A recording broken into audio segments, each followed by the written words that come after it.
Are you struggling for consistency in your sim racing? Does your iRating look like a roller coaster? If so, we have good news for you. The way to get more consistent is to first understand what you're doing differently than the professionals. And VRS is the answer. With our competitive subscription, you will have the telemetry, setups, tutorials, and everything else you need to fully analyze your driving. Our data packs and the ability to compare your driving with the best in the world will show you exactly where to adjust your inputs, change your driving line, and shave seconds off of your lap times. And our powerful and precise Direct Force Pro wheelbase and precision pedals are being used by some of the world's best drivers. All these champions agree that VRS hardware is not just the best on the market, it's also priced well below the competition. So if you're looking to upgrade to direct drive and the best pedals in sim racing, VRS is your answer. If you want to get better, get faster, and make it happen sooner rather than later, you owe it to yourself to find out why so many people are switching to VRS. You'll be so glad that you did. Visit www.virtualracingschool.com and learn why the best use VRS.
Hi everyone and welcome to season number 23 of the Extreme Motorsports Ricmotech Touring Car Cup presented by Performa Elite. I'm Greg Ginsberg and joining me in the commentary booth is Larry Lefty McLeod with John Robertson in the virtual production truck bringing you all the best camera angles and action that Apex Racing TV is known for.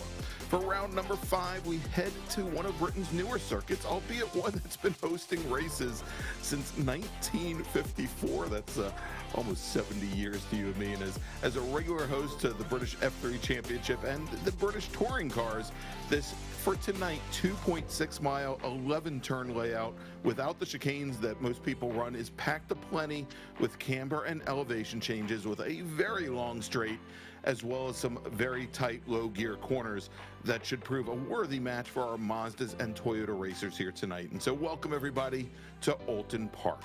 And good evening to you, Larry. How are you doing tonight? I'm doing great, Greg. This is going to be a fascinating sort of lots of bowls and lots of china shops kind of a way. This yes. This place is snug. It's narrow. It's going to be fast without any chicanes. And there's a couple of daring corners that just want you to go really fast around them. But sometimes the track comes back and bites you. We'll see if it bites and impacts or if it just nibbles a little bit of each individual. Yeah, and you know, much like some of the other tracks that the Touring Car Cup is raced at this season, we're seeing almost identical lap times from both our street tuner cars, the Mazda MX-5s, as well as our Club Sport cars, the Toyota GR86s. And you know, I think one the fact that we don't have the chicanes here tonight at Oulton, if anything, will open things up for the Toyotas that I think they probably would have had a lot of issues, both with gearing and also perhaps, you know, flipping over end or side over side over the curbing might have affected them at some point tonight. But let's do this, Larry. Let's turn things over as we do each and every week to Kevin Ford. He's going to give us the track guide of tonight's layout here at Oulton Park. Welcome, everyone, to Oulton Park in Cheshire, England. Great to have you with us as we provide you your track guide today around this 2.6 mile 11 turn road course. This is a busy one, a lot of undulation and a lot of unique corners. Let's head up the front straight as you notice our pit area to the right. No grandstands to the left, as fans will just line up on the grassy hillsides here to watch races at Oulton Park. As we head down into turn 1 here, it's a very fast right-hander. Get a nice launch up off this corner. This will bring us down to turn 2, which is a slight right-hander here that brings us into what's known as Cascades. Want to get right to the bottom here, use that apex to get that launch up off of turn 3. And then we'll head down this little short chute here known as Lakeside. You can see a little bit of the water there through the trees to the left. We'll head into turn 4 here. Make a fast sweeping left-hander here and then down into Shell Oil's corner. Very tight wrapping right-hand hairpin. Get a good launch up off of here as this brings you out onto the backstretch.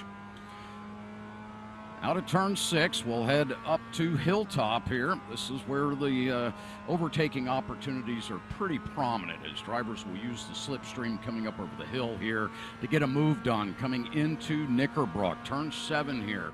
Very fast right-hander, just a tap of the brakes, up over the ridge and up the hill here towards Clay Hill. Turn 8, this very slight left-hander. You can see it gets a little hairy coming through this section here as we head towards Druid's Corner. A double right-hander. Drivers will ride that apex right down to the bottom, get a good launch up off of this corner as we head down the short chute towards Lodge Corner. The final 2 turns here at Oulton Park. Heavy on the brakes. Very tight brake zone here. Very blind entry as well. We'll track out off the exit, head up through Deer Leap, turn 11.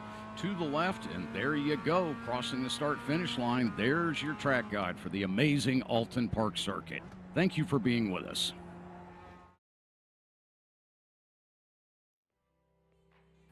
All right, thanks so much to Kevin Ford for tonight's track guide of Oulton Park. And, you know, Larry and I were following along to Kevin's track guide there and picking out all the trouble spots that we see here tonight, Larry, and there are many of them. There are several, yes. The Cascades will be a little bit of a fun downhill, kind of off camber at the start. The Knickerbrook, where you've got the daring, without the chicanes in play, the daring high-speed right-hander up the hill. Of course, Druids, the double apex right-hander, where everybody likes to make big passes that just aren't there. And of course, then Lodge Corner, where you think it's just 1 lap to go. That's the pass you're going to make, and just stuff it down the inside till it doesn't stick. We'll see all that in lap 1, and then we'll see how this sorts itself out. Yeah. And should I mention, Larry, at this point, that if a driver picks up more than 20 incident points here tonight, they could lose a championship point, and if they pick up more than 26, they're going to get a drive-through penalty. I figured I'd just throw that out there tonight, well, just in case. Yeah, it's great that you did. I'm glad that they're doing about 1:40 or so here in practice before qualifying. We'll see the qualifying times in a minute. That means in an hour race, I don't know, what are we talking about, 25 laps? So since you take an off track every single lap in turn 1, you're only going to take 1 overall penalty for your 20 off tracks. That's assuming, and we have certain racers in mind that will be getting it. It's an all thing. Honestly, I'm usually pretty clean. This is one of the most difficult tracks to get a clean race in. Yeah. Hats off to anybody who tonight can go through an entire 1 hour race without any off tracks. We'll definitely have to see if that's the case, but I've got my sights on certain people. All right, we've got our drivers heading out on track right now for their 15-minute qualifying session. This is what is known as a lone qualifying session, where our racers will have this 11-turn 2.6-mile course all to themselves, or seemingly so, and we're going to give them 4 laps in order to set their fastest lap and set the grid for tonight's race. And so, as we mentioned, we do have our 2 different categories. We've got our street tuners, which are the Mazda MX-5s, much like Steve Daniel here in the SKKJ Racing number 96 machine. And then we also have the Club Sport cars, which are the Toyota GR86s, much like Russ Ruddick here in this number 95 machine. Now, we also then split things up into 2 different classes in each one of the categories. And there you can take a look up at the top of your screen, and we've got a nice little guide there that you can use to pick out the different colors on the cars. Now, the colors are primarily you're going to be looking at the mirrors on these cars. And so like John Allen right now is in Street Tuner Pro, which are going to have the red mirrors on the doors. And then we've got our AM class, our Street Tuner AM, which are, let's see, pick up an AM driver. Let's take a look maybe at Robert Brist. There he is in the number 51 machine, and he's got green number boards, green mirrors on the doors. And so the Street Tuners, the STs, those are your Mazda MX-5s. The CS machines, the Club Sports, those are the Toyota GR86s. Let's take a look at one of our pro drivers. I think we had one just a little while ago. There you go. There's John Allen. Whoops. Well, we'll jump around. There's Tom Rathke, who was actually our fastest driver in practice during the course of the week, and he just jumps to the top of the leaderboard with 1 flying lap in the books. But you can see there the Club Sport Pro drivers, black number boards, black mirrors. And if we take a look at the Club Sport AM drivers, so let's try and find one like Mike Taylor in the number 5 machine. He's got the, well, we'll call it yellowish orange, maybe mustard colored mirrors and number boards there on the side of the car. That's how you'll tell them apart. And if you take a look at our timing pylon on the left-hand side of the screen, we've got them separated out by those different classes and those different colors. Super easy to follow, and of course it is. And when it's not, we'll make sure we explain it all along the way, as we do each and every other Monday night here on the Ricmotech series. But looking at the time so far in the books, that 42-0, Tom Rathke still leading the way there in that pro category, ahead of Banks, St. Janelli, and Jacobs. And talk about consistent there. Tom Rathke with a 1:42.036 as his provisional pole time. That again was his very first flying lap. Tom was our fastest Toyota driver during practice this week. He ran a 1:42.045. So only 9 thousandths of a second off of his provisional pole time. Yeah, it's going to get pretty snug there. But also then looking at the pro in our Mazdas, we got a good eye there on Rob Hartley right now. He's leading the way at a 42.3. Look at that gap, though. 0.8 up on Brennan Horn, wow. Tom Thorman, 0.9 on Schwenke. Brennan Horn and Thorman have gotten a little bit closer, but they're still fighting in there. Indeed, and if we take a look at our probably our Street Tuner Pro, the Mazdas in the pro category, Paulo Cui Grant now jumps to the top of the leaderboard with a qualifying time of 1:42.08 with John Allen, who we were following a little bit earlier in the number 101 machine. Now 12 thousandths of a second back, and Travis Schwenke another 30, actually I guess about another 200ths of a second back from there. So real tight running right now in the pros for the Mazdas. And then if we jump over to let's take a look here now, because we're seeing the pros in the pros in the Toyotas now. They jumped to the top of the timing tower because Robert Hartley has set the fastest lap time overall. In a Hartley, Mazda. Yeah, with a 1:41.87 is the time in the books. Next fastest driver, we were talking about a moment ago, Paulo Cui Grant, 0.2 off of the Orion Racing drivers' times. So our leaderboard tower, you may have noticed, keeps kind of bouncing around a little bit. The category at the top, now it's the red category, is because Rob Hartley is the fastest in that category. Technically, the quote-unquote pole position for the race, even though we'll probably ensure the Toyota start first. The second fastest group actually then makes for the AMs in the Toyotas, with Schwenkler now leading that way with a 1:41.9. And then you can see now as it changes right in front of us, Tom Rathke now at the top is a 1:41.8. He's in the Toyotas in the pro. That's why now as the fastest lap by anybody to 41.822. That category puts themselves up at the top. So things keep moving around. Got to keep our eyes on that. it is the black and orange, and the Toyota is the red and the green are the Mazdas. That's right. And so you just mentioned Robert Schwenkler, and a good segue here, Larry's. Schwenkler driving the number 235 machine for the wrong stuff. Hopefully we'll have him in the booth with us pre-race here tonight. As soon as he wraps up his qualifying, he should be on his fourth and final qualifying lap right now, and he is currently your provisional pole sitter in Club Sport AM.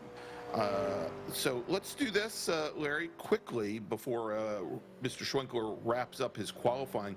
Let's take a look back 2 weeks ago where we had round 4 at Monza, and taking the win in Street Tuner AM, and that's the again the Mazda Miatas from Team Esport Racing, Ray Lombardi with Jeff Cranston from Craney Customs finishing second, and then Chuck Labano finishing a lap down in third for Frito Sport Racing. Patrick Preventis was our only other AM category driver in those Miatas to finish, and he came in fourth. And if we take a look at the point standings here, and there you have it, Ray Lombardi with a commanding lead. And actually, I don't think these have been updated, Larry, as I'm looking at them.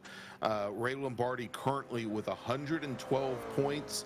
Chuck Labano currently sitting second in the championship now, as he leapfrogged a couple of drivers. He's up to 83 points with Jeff Cranston at 78 for Craney Customs. Labano running for Frito Sport Racing. And then Steve Daniel for SKKJ. Not tied, but currently a point up on Eduardo Lorente, who is running in fifth. If we take a look at the Street Tuner Pros, the Pro Mazdas, taking the win at Mazda was Mike Dam from Orion Racing. Margin of victory over his teammate Travis Schwenke, 0.2 of a second. Brennan Horan finished in third for D2D Racing, and then Eugenio Pulici for Absolute Motorsport in his home race.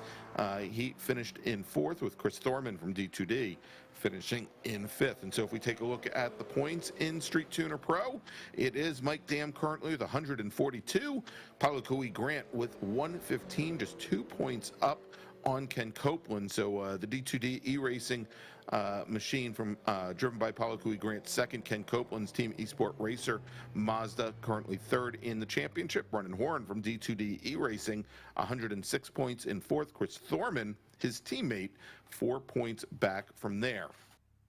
All right, let's take a look now. And actually, Larry, let's do this. We've got Robert Schwenkler. Why don't we bring him in, and then we'll take a look at the standings in Club Sport. Everybody, Robert Schwenkler, driver of the number 235 Club Sport AM Toyota GR86 from the Wrong Stuff Racing. Hi, Robert. Hey, good evening. How'd qualifying go for you? Went pretty well, thank you. Yeah, you got pretty solid time in there. Right now, the front of the field there in the M category.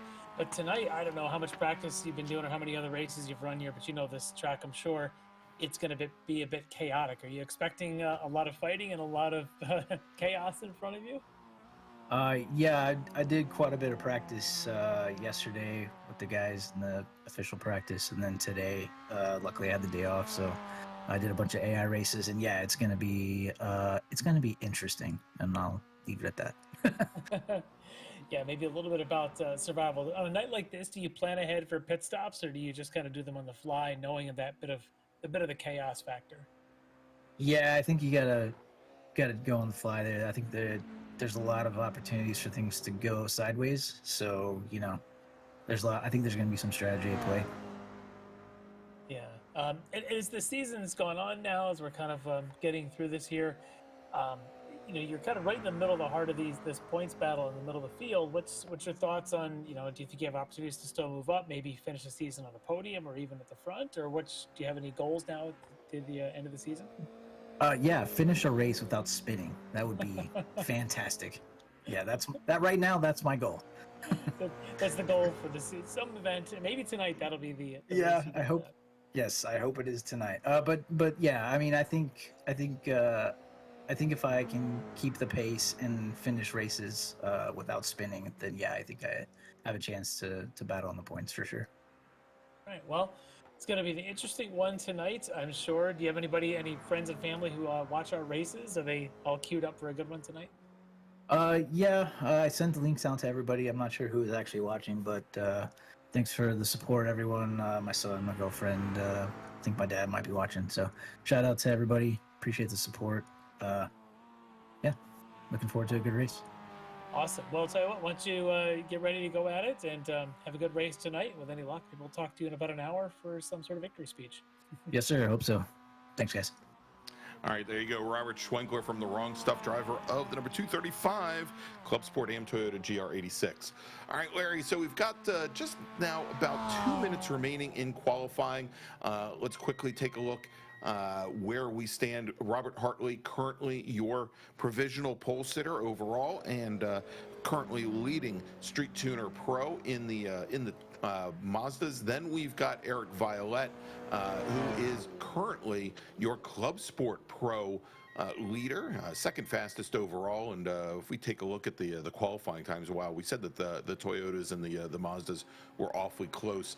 There you go, Violette with a 141.720, and Hartley at a 141.668. So that is pretty darn close across the two different chassis. And if we take a look at the AM category, Robert Schwenkler, who we just spoke to from the Wrong Stuff, he is currently a provisional pole sitter in Club Sport AM with Steve Daniel, your provisional pole sitter in Street Tuner AM. All right, Larry, let's quickly take a look as time's a waste and time's are running down here in qualifying, and let's take a look at where we are currently in the Club Sport standings. Joey Rutledge took the win in AM 2 weeks ago at Mazda for the Wrong Stuff, with Russ Ruddick from Flying Tortoise finishing second. Tom Jenkins from Midfield Motorsports finished third, and your pole sitter was Robert Schwenkler, and I think he was alluding to perhaps his performance at Monza,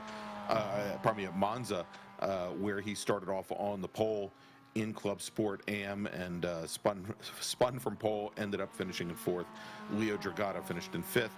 And in the point standings, currently it is just a single point separating Midfield Motorsports' Tom Jenkins, who's your current points leader, from the Wrong Stuff's Joey Rutledge, 102 to 101 points. Then Russ Ruddick, then Stephen May. Robert Schwenkler currently sitting fifth in the points with 80. And if we take a look then at the pro category, Eric Violette, who jumped to the top of the leaderboard in the Toyotas here in qualifying. Eric Violette took the win, margin of victory, 9.5 seconds over Team Volta's Scott Banks, with Tom Rathke from Granite State Racing finishing in third. Edgar Sancinelli, Nick Parsono, your top five. And if we take a look at the point standings, pretty substantial margin right now for Eric Violette from D2D eRacing. He's got 147 points. He's 14 clear of Scott Banks from Team Volta. Tom Rathke, another 4 points back from there with 129. Then Edgar Sancinelli, another 28 back for Frito Sport Racing. He's got 101 points. And Jeff Jacobs, representing the SCCA Foundation, currently fifth in the points with 85. All right, just a couple seconds left here as cars are already starting to grid up. I think it's about time to get this show on the road. All right, let's do it. So let's take a look here, Larry. First at our Club Sport racers, and we'll break it down as we have it on the screen here. We'll break it down by class. We'll start off with the Club Sport Pro drivers. Club Sport are our Toyota GR86 drivers. Eric Violette with a qualifying time of 141.621 is your pole sitter for D2D eRacing, with Tom Rathke, our fastest driver in practice during the week from Granite State Racing, going to start on the outside of the front row. Kevin Ford from Flying Tortoise will start third in pro, with Scott Banks from Team Volta starting fourth. Then we've got Jeff Jacobs and Edgar Sancinelli, your six drivers tonight in Club Sport Pro. In Club Sport AM, if we can go back to our first two drivers there, I think, there we go. Robert Schwenkler is your pole sitter in AM, with Tom Jenkins, Ken Ladd, and Joey Rutledge making up row number two. There we go, Leo Dragata and Russ Ruddick, row number three in the AMs. Then Mike Taylor and Brad Husty starting fourth and fifth and sixth. Then John Casey, seventh. Paul Carey, eighth. Rodney Carey, ninth. And hey, the stewards will be starting in 10th.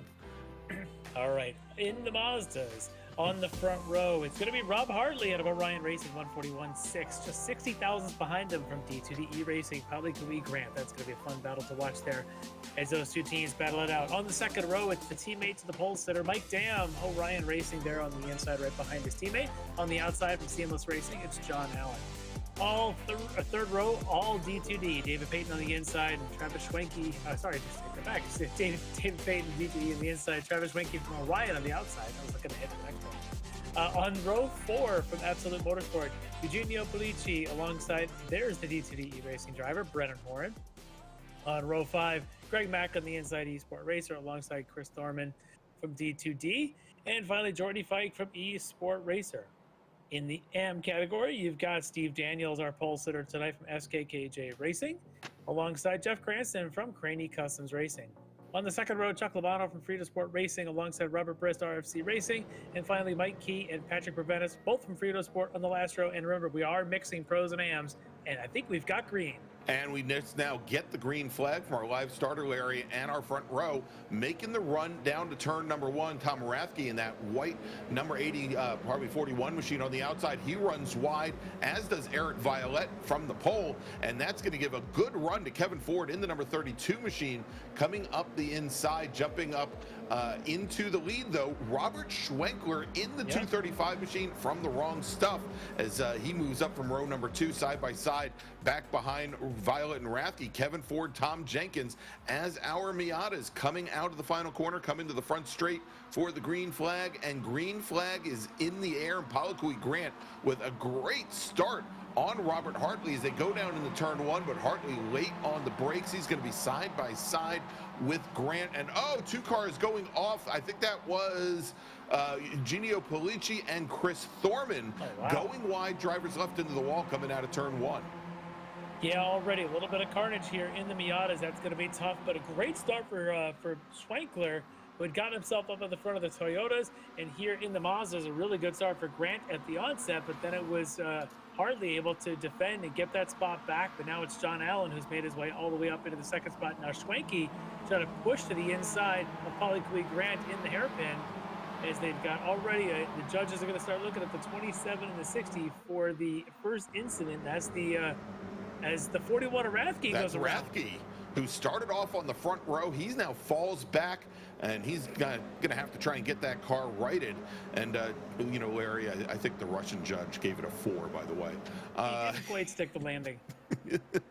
Very much so. All right, coming now across the line to complete our very first lap in Club Sport, it is Robert Schwenkler from the wrong stuff. Eric Violette, they've opened up now about a 3-car length lead on Kevin Ford in that red and white number 32 machine. And then look at that, 5-car lengths back side by side, Tom Jenkins and Scott Banks, with Ken Ladd trying to figure out where to go. It is so narrow here, and when you've got 2 cars wide, there is really no place to go, as it looks like Banks and Ladd still battling it out with Jeff Jacobs there in the number 38 machine as well. Yeah. This is not the kind of track where 3 wide comes too often. And there's the replay, a bit of the incident there between Polici and Thorman as they had just come around that opening corner on the opening lap. They're both actually have gone into the pits, so they're both kind of out of this right now.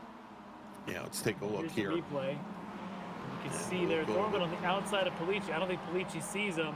Yeah, and maybe just moved over a hair and just got hooked and ran right across the nose. Not much I think either one of them could do there, Larry. And you know, I was watching on that opening lap with the Mazdas. You know, we've seen over the previous weeks of the season where cold tires have really caught the Mazda drivers out. Yeah. And I mean, that certainly wasn't the case with this incident. No, I think that's just a matter of there's a lot going on, a lot of cars around in that area between Polici and Thorman, and just 2 drivers a little bit maybe in a blind spot or such, but tough way to end their race. But this is a good little battle now going on between Banks and I believe that's Jeff Jacobs there in the 38, right behind Ladd, and try to see who the other one is. I think it's Ladd, and then I think that's Jenkins in that group as well, as they are all jockeying for position there. They're in that the blue, and I guess we call it blue and gray. I'm so used to seeing Jeff Jacobs in a yellow machine.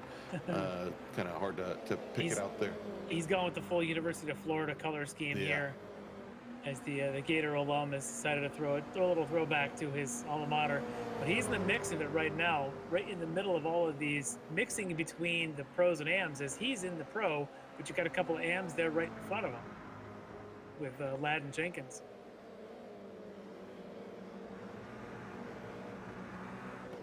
So we got a little contact there as they go around the hairpin. As they go through the hairpin, and that finally now opens things up for Jeff Jacobs as he scoots past both Rutledge and Leo Dragata there. And we now watch as Brad Husty going at it side by side with, I believe that's Mikey Taylor directly next to him in the red and white number 66 machine. As they're going to come through that high speed corner there, and then work their way back up as they came through Knickerbrook. Paul Carey gets a run then on the outside around as they climb the hill. He's got the advantage, but still on the inside. Ooh. I think that's still Carey on the inside, with now Casey on his outside, as the 137 Husty is able to get away for a moment. Not easy out there. It is a busy, busy track. This is full rush hour London traffic here tonight. Wow, and you see there as they're coming out of the final corner, Leo Dragata. I believe that was Leo Dragata, and was that Ruddick with him? I'm trying to.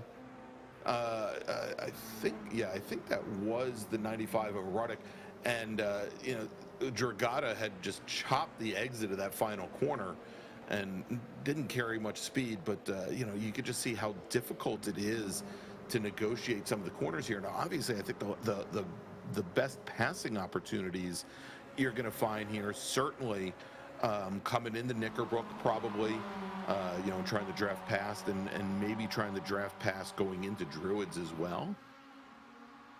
Yeah, well, as we get to our Mazda pack, it's about what you would expect to see at the front. Hartley, John Allen, Travis Schwenke, Holly Kawhi Grant, your front four, just a car length or two before you get to the 45 of Brandon Horan. All of this is pro category at the front. None of the AMs able to quite run this week with the pros. I think our first AM is still, trying to see who our first is. Should be Chuck Lopano. It was sitting, I think, 9th out of the Toyotas. But so he's moving up there. But this little train here is going to keep going. There's a good draft down this back straight in these cars. Hard to make a pass, but you'll see a lot of bumping to push. As watch John Allen pushing the back of Travis Schwenke to make sure they don't lose Rob Hartley as they go down over the hilltop down into Knickerbrook. And this corner is just daring you to go faster and faster and pick up those 1Xs on the outside. At best, if you don't pick up the 1X, you can always slide, hit a wall, and flip and take out the 10 cars behind. Ask me how. Ask you how you know. I was going to say that sounds like a challenge, Larry. Very specific things that you're looking for. I run a lot of my own league races at this place, some public races here.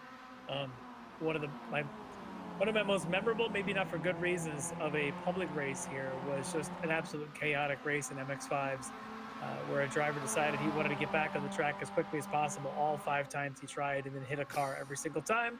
There's no place to merge back in if you go off around here. That's the other problem, especially when we've got 35 cars around here. It's really, really busy. All right, replay here. Tom Rathke now. And I'm wondering if this was back to when Rathke put the car around. Oh, it just... Yeah, it's like he never turned in. Yeah, he missed his braking point there and didn't quite make it stick. Yeah, and so Rathke now, he is, looks like he is enjoying the warm embrace of the pit lane as well, Larry. Yep. Or he may have actually checked out of the session from the looks of it. He may have, and that's unfortunate. We're already seeing some attrition here tonight. Again, this is a bit chaotic, as we alluded to in the pre-race. This place is narrow. It's got some speed to it, and it dares you with these little elevation changes to try things and to try and carry just a little bit more speed to hold your position. But you can see these cars are flying. They're doing, what, about 122 miles an hour as they come down this back straight? Yeah, as they come through Knickerbrook and continue on, currently sitting around 106, 107. Yeah, as they climb the hill up to Druids. That's pretty good. You're going 100 and something miles an hour up a hill. in a train where no one's more than about 3/10 between them. But except for Hartley to Swakey, that 8/10 gap isn't dropping down. No. And I can see John Allen and Palikui Grant both look like they're getting a little bit antsy back there, and it looks like Grant's going to go ahead and stick the nose. No, maybe not. He's going to stay in behind.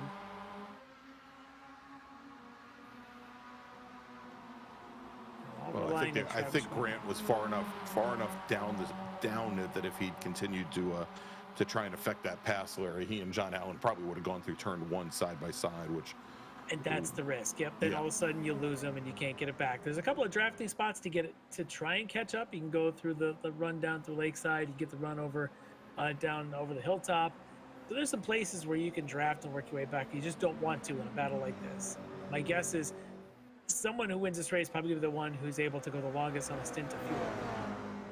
All right, and we're watching right now, not as many drivers part of the breakaway in Club Sport as we just saw a few moments ago in Street Tuner. Sitting at the front of the field now in Club Sport, we've got Robert Schwenkler, who is your AM category leader and your overall leader at the moment. And then we've got Eric Violet and Kevin Ford. They are both in Club Sport Pro. And these three drivers now have separated by almost, I think, looks like somewhere along the lines of about 3.5, actually closer to 4 seconds, I think, back to the rest of the AM category field. A little bit less than that, about 3.5, back to Scotty Banks, who's running 4th overall currently in the Toyotas. And you're going to see him with that pack of Ken Ladd, Tom Jenkins, Joey Rutledge along with him. Yeah, but this little breakaway is very interesting that no one's breaking out of it. No one's doing anything. I suspect Eric Violet, we've talked about, he's very strategic in the way he runs his races.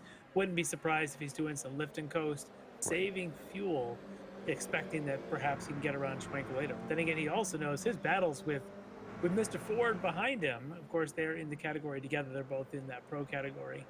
He's just got to hold his position to Ford. But, I guess Kevin could be doing the same thing. He could be saving some fuel. And look at him right now. He's almost bump drafting. He's so close. Yeah, but then he knows, and he drops off. This is the second lap in a row, Larry, where he's done it. As they come up towards Knickerbrook, that he'll drop back just a little bit, and he closes it back up towards turn 1, as he does here coming out of. Coming out of Druids. Oh, as Husty now on the inside of the. Let's see who that is in the Frito Sport car. I think that's Mike Taylor in the 66 machine. Yep. Husty able to make that pass. Yeah, and that is the battle for 7th in Club Sport AM. And a whole train of AMs there behind him as well. So it's a good pass to make and stay ahead of Taylor, Carey, and Casey. They're all sort of in the visual line of sight there, so always good to be the front end of them if you can at a track like this.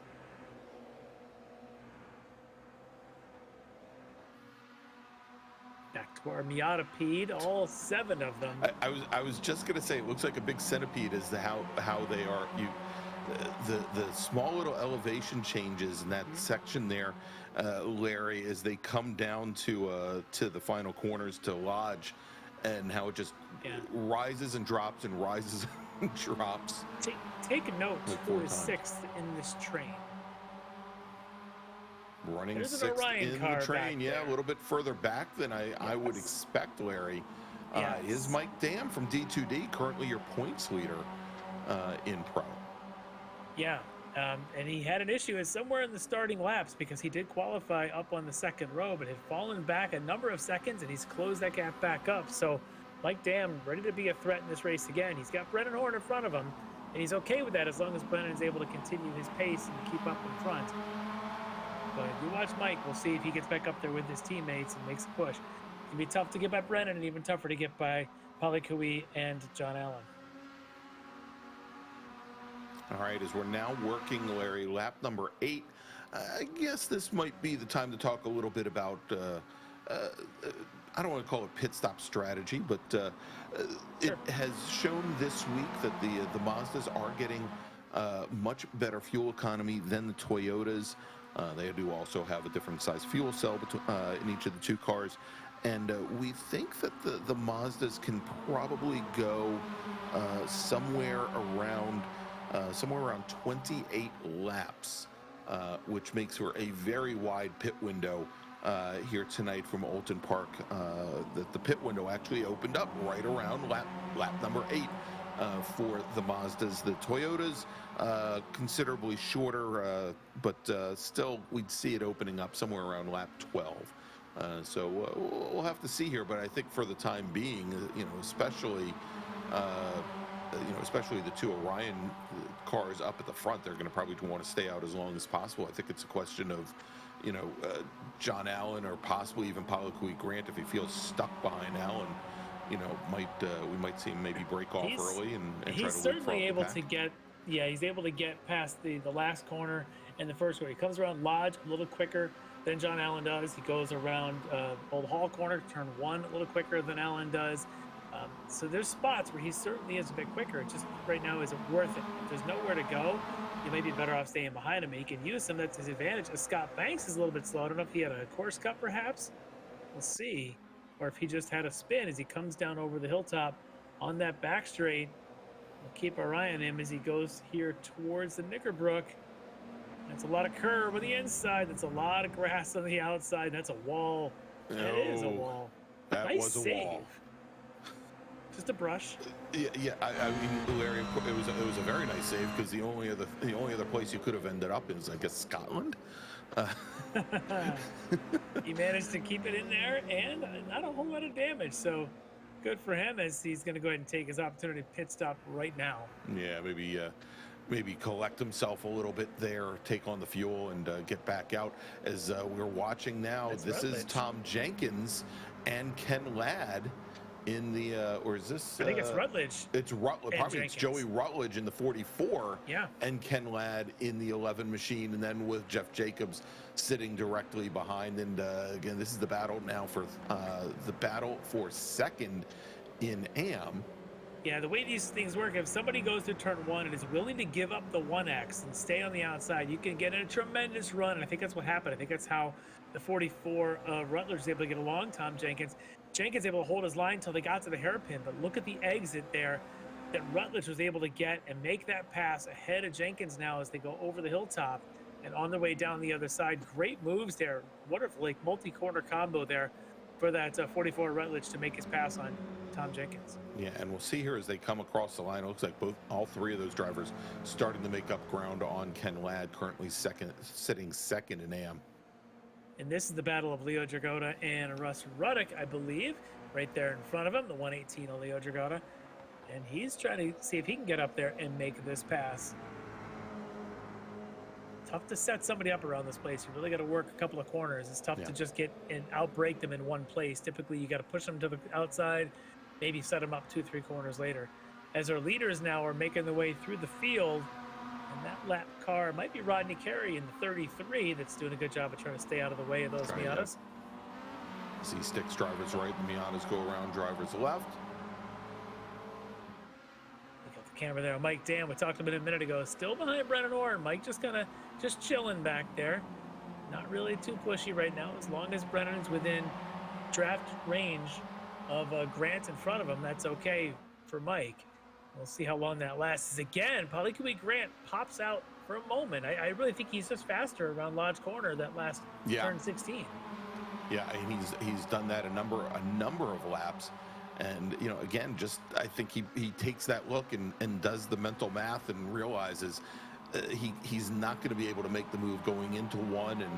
And I think both he and John Allen going side by side through one would be, more or less the kiss of death. Here's the other thing that could be happening with John Allen is he might not only be trying to save a little bit of fuel, he might actually be trying to save some tires. Yeah, and by just being less aggressive in corners like Lodge and the other places, perhaps he's going to try and save a little bit of tire for the end of the race. Notice that Schwenke has been able to close back up on Rob Hartley. Remember, this was almost 9/10 about 5-6 laps ago. It's down to 3/10. This is your normal drafting range for Schwenke behind Hartley. So for John Allen and for Palakui Grant, it's good. It pays off to be conservative, to be patient, because let the guy in front of you do the work. You'll eventually get there. Now the question is, how do you make your pit stop as efficient and fast as possible? Because I think ultimately that might be what decides this. As Allen wide at Knickerbrook. Well, I hear there isn't as much wear on the tires if you go through the grass, Larry. Great way to preserve them is he's now looks like Brennan Horan's going to go around him, and that's going to leave just Mike Dam now in his mirror. That's right. We'll see how long Mike Dam wants that. Yeah, we'll see. This might be a worse position now for Mike Dam here as our leaders in Street Tuner. They're coming up on, I believe it's John Casey in the number 78 Toyota there as they crest over the final corner through Deer Leap and come down towards turn 1. And currently our leaders in the Toyotas are running about a quarter of a second faster than Casey is at the moment in the Toyota. I would wonder if two teammates or just two drivers were, as a pair, were to come into the pits together and come out together, if they could work well together through some traffic, as opposed to trying to maintain this group of 6.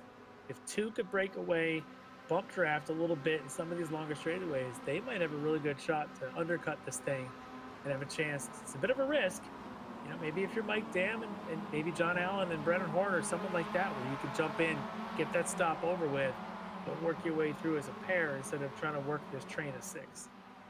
Well, let's look at this, Larry, because I think the dynamics changed a little bit also with John Allen going off the last lap. Palakui Grant now is drafted up right to the back, has gone up right to the back of Travis Schwenke, and I don't know if it's going to be all that easy for Hartley and Schwenke to break away. No, I wouldn't think they'd be able to break away at all. That's what I'm thinking. If you start thinking about if you're in the 3, 4, 5, 6 position, go ahead and get your pit done and work through traffic on your own instead of relying on following the front two through traffic. Yeah. And then you can maybe even work together to try and do some fuel saving, because you know the Orion guys will do the same thing on their end. So some different strategies that are options out there as we flash to our lead in the Toyotas. Schwenkler still ahead of Eric Violette, ahead of Kevin Ford. Nothing here has changed in 13 laps since Schwenkler took the lead on the opening turn.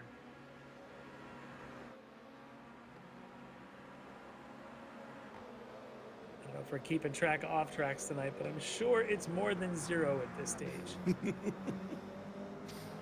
Looking down the list of who I think might be near zeros, Schwenkler might actually be doing pretty good. Robert Brist, he might be at least, you know, what they're telling me here. Patrick Ravenis might be limiting his off tracks. Some of the higher ones, Leo Dragotta, Brad Husty, Rob Hartley. Again, these are unofficial. We don't have the official count that each driver sees on their screen, but from what our telemetry tells us, there might be double digits already for Dragotta, Husty, and Hartley. And Brennan Horner might be pushing it also. Well, he was the center square of my bingo card. So. Brennan, that's Greg Ginsburg with 5. Oh, he knows where to find me. he sat in for my autograph session at some point last week or 2 weeks. He was the only one waiting for your autograph session. That is true. At Summit. All right, this is Leo Dragotta. We talked about him a second ago. Probably has a few off tracks, but right now he's looking like he's getting ahead on track of Russ Ruddick. As these two locked in a pretty good battle there, going around Lodge Corner, down the little dip, up the Deer Leap, and down the front straight. Not the longest of the straightaways, but it is a short little straight. Yeah, and you can see there from our timing pylon, this is the battle for 5th in Club Sport AM. Real shallow entry there for Ruddick, and you can see kind of lost some speed there through turn 1. It's a really strange corner. You've got to cut the apex super hard, and you just have to plan on just teasing the off track on the outside in order to maximize the speed, because the run down to turn 2 and 3 being the left-hander that's at the bottom of the hill there, the run down there is not short, and so you can get past if you don't get turn 1 right, and so it does matter. And then of course you get down to 3, and all these, considering their straightaways after third 3 is pretty critical, because it leads you flat through Island Bend turn 4 all the way to where we are now here at the Shell Oils corner. This the only hairpin on the track. Oh, and who's that? Oh, the midfield, 68 of Jenkins. Oh, he had that great battle going on earlier. Apparently that battle is over. As he's going to lose positions to both Taylor and Paul Carey. And that is going to move Tom Jenkins at least back into 9th position. Much further back, John Casey and Rodney Carey. Let's take a look and see if we can find out what happened here. All right, we'll try to find where it was. Here he is in the pack going into the hairpin, and coming out of the hairpin, might have got a little bit of the grass and a little bit of the Toyota, show me your undercarriage. Just hop like a bunny there. That's what they do. These cars like to be bicycles. Wow. Yeah, that originally I thought, well, maybe Jacobs got a little bit too close and maybe it was a netcode issue. But no, the curbing literally jumped up and bit him. Let's catch this replay of Travis Schwenke, because he's lost a couple positions. Here he is, the Polyquid Grant going down the inside as they come down Hilltop towards the Knickerbrook. It looks like Schwenke goes wide, a lot like John Allen did about 5-6 laps ago, and he ends up right behind John Allen. Yeah, as Brendan Horn and John Allen drive right on by as he's trying to get up speed. And so if we take a look now, it's Hartley and Grant. John Allen, who had that off now, he's a distant third. He's about 6 car lengths back, and then he's got Brendan Horn and Travis Schwenke along with Mike Dam. Meanwhile, Mike Dam keeps getting shuffled back here, and as it seemingly as other drivers drop off the track from, say, third, Mike Dam always has that car slot in directly ahead of him. I think Dam maybe just playing the slow game here, but I think now that the real burden falls on John Allen as the front of this 4 trying to chase the front 2. He's got to work hard, and everyone behind him's got to help him. Remember, he had for a while Polyquid Grant sort of pushing him around. I was speculating maybe he was trying to save some tires. For John Allen, now is not the time to change tire or save tires. But look at this, as Eric Violette makes his way around Schwenkler, and Kevin Ford's going to try and follow through right on by him at the same time. But Schwenkler and Ford are going to go side by side in the front straight. Oh, this is not going to turn out good to turn 1 if neither of these yields. Kevin there you go, and Kevin Ford decides to yield. He slots in behind Robert Schwenkler, but Eric Violette, he's your new overall leader. Again, it wasn't a battle in class between Violette and Schwenkler, but Kevin Ford's certainly there. And wow, look at that! Is John Allen? That's a lot of damage on the front of John Allen's race car. And he has an immense amount of damage there. Left front wheel, all askew. Let's take a look what happened here, Larry. All right, this is again coming down the Hilltop. This is towards the Knickerbrook, and John Allen's the lead of that second pack, and he turns in. I suspect he's going to run wide, and he does. Can he save it for the second time? I think we already know the answer. No. The answer is definitely no, as that left front has taken a beating one too many times. That might be it for John Allen's night.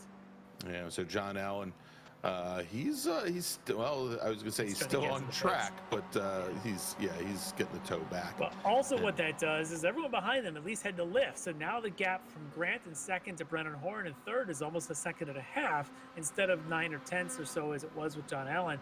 Everyone else now has to work hard. But what I'm seeing is you got Horn and Schwenke, and then you got the gap to Mike Dam, almost back with David Payton, because Dam probably had to check up to try and avoid as John Allen came back out on course after the impact there. So we've got 2 packs of 2, and then sitting all by himself at the moment is Travis Schwenke there. Well, Schwenke's there, but he's got a Brennan Horn in front of him. I'm sorry, Mike Dam about 6 car lengths back. As Polyquid Grant takes the lead. We have not seen this tonight. First time we're seeing a change at the very front. Grant now ahead of Rob Hartley for the lead in the Mazdas. Well, that will make Bobby Childs awfully happy, who's sitting in the chat right now, conversing with his friend Stubby. Hey, Bobby, how you doing? And now we've got Robert Hartley trying to return the favor.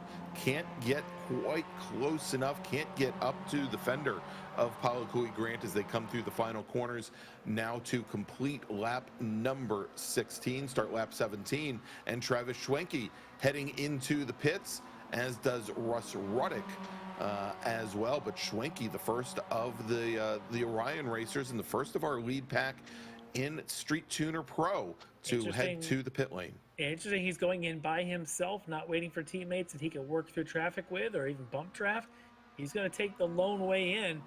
I suspect we might see this copied here very soon. I wouldn't be surprised to see a Mike Dam drop in, even a Brennan Horan at this point, and try to sync back up with Travis on his way back out. So we'll see what happens there. The Grant pass on Rob Hartley may have been a bit strategic as well. Hartley might have thought he needed a chance to save some fuel. No better way to do it than behind Grant. And maybe even they were trying to do a little bit of passing, leapfrogging to stay ahead of Brennan Horn and Mike Dam there behind him. But look at Dam already just a couple tenths behind Brennan, and these two are catching up to Hartley and Grant. They're just letting Mike Dam right back in this with that sort of maneuver up front. Might have been a really good time for Travis Schwenke to stop with this battling now happening at the front. Agreed. And now as that fight was going on up front, we could see our second pack made up of Brennan Horn and Mike Dam starting to close up on our two leaders. It's now a 4-car train for sure. Yeah. A couple D2Es, a couple of Orions, and look at that. Got ourselves a good pack. But here goes. Polyquid Grant's going to be the next of the leaders to go in. Let's see if he finds Travis Schwenke in his way out. By the way, his pit lane speed limit might be the absolute lowest on the planet. And it's 30 miles an hour. And you just saw how Grant was just standing on the binders to get that car slowed down. It's 30 miles an hour, and I'm not exaggerating, is the pit speed limit here at Oulton Park. Oh, he's tire changing left sides at least. Not a bad idea around this right-handed track. There's Schwenke. We're going to keep our eye on him. Where is Schwenke then? We don't know if Schwenke took tires. I can tell you Schwenke's pit time was around 14 seconds. Grant is at 22 seconds as he's just now pulling out of his spot. I don't know if he's able to hook in with Schwenke here. Schwenke should be going past. Or already gone. Oh, Schwenke's right there next to him. This may actually work out well.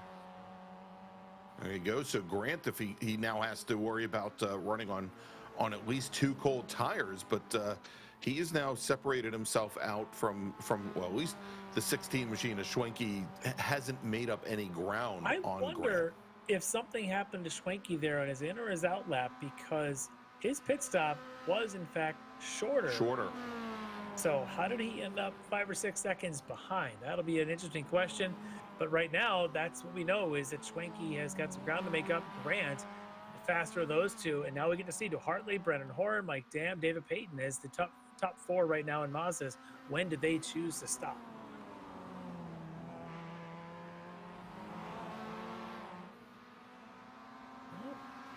Not this lap for Hartley, or Horn, or Dam. And a few more drivers coming in. David Payton pitting in. Yeah, Payton coming in, one of the other D2D cars.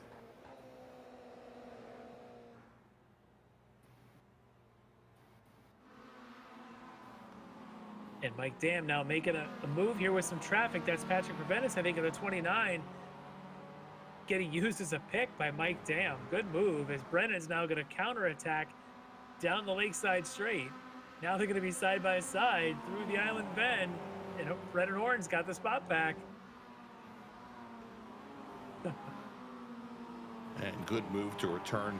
Yeah. Return the favor there to Mike Dam, as Horn just kind of slotted in underneath on that left-hander and was able to take the camber, use the camber, and slide back on past the 93 machine. Now let's see as Dam gets a great run as they start to roll down the hill here. Let's see as they come to this next turn. Tough place to go side by side, and Brennan ultimately backs out just enough to let Mike have the spot. Oof, that's a tense place to go side by side. Yeah, Knickerbrook, yeah, to go side by side. Not a place I'd want to be there. And you saw where Mike Dam coming down the inside grabbed much more curbing than he normally does. And it really seemed to upset that Mazda. He was trying to make sure that he didn't get into Brennan on the outside. Both of them just survive another corner, survive another day. We'll see if either one of them finally comes in now, thinking this might be the time.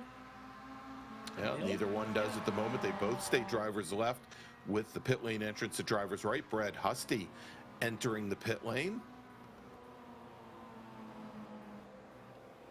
And Robert Brist and Mike Key having taken service. They're on their way back out, as is Brad Husty. So Travis Schwenke about 2 seconds behind Polyquid Grant. Trying to see where their laps have been lately. Schwenke about a tenth quicker than Grant's last time, but both respectable laps. We flashed to then our Toyota lead. Nothing's changed here since the pass that we saw earlier. It does look like, though, Schwenke was able to get around Kevin Ford. Well, actually, I think that's how it was when Violet That's took how the it lead. was when we left with Schwenkler running in second and Ford third. If Ford had been able to save any fuel, he could be in a really good position here, having not led any of these laps, but he's just right there the whole time. We'll see how that plays out. Violet, I'm pretty sure, would have taken that opportunity to save some fuel before, and now we'll see how much did he save as all three of them are coming in. Kevin looked like the late decision. All right, fuel test, see who takes on the most or the least. Oh, and also coming in is Joey Rutledge coming in from fourth. Yeah, the other wrong stuff driver right there.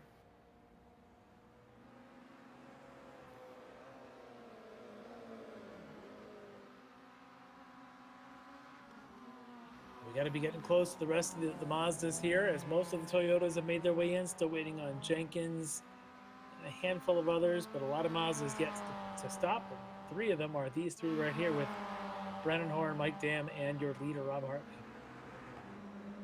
Schwenkler able to make the jump.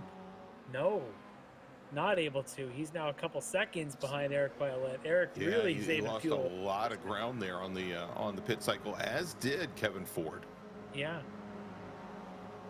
Ford right behind Schwenkler, which is how they went in, but Eric Violet able to pick up some time. Now here's the issue. Now you get the ebbs and flows of traffic as Eric Violet's on his own, with that being the 33 he goes around. That's Rodney Carey in that yellow GR86, yielding to Eric, your GR86. And overall, assumed actually he is still the race leader. Yeah, and Larry, so talking about the ebbs and flows of traffic, you notice right behind Schwenkler and Kevin Ford is our Street Tuner Pro leader, Robert Hartley. And this may possibly impact the gap that he has back to some of these other drivers that have already pitted in. Great opportunity for Hartley to do some drafting. You know, he's got some pace in front of him now. Maybe he could pull that off if he's got a few laps before he does pit, knowing he's got Kevin Ford and Schwenkler right there.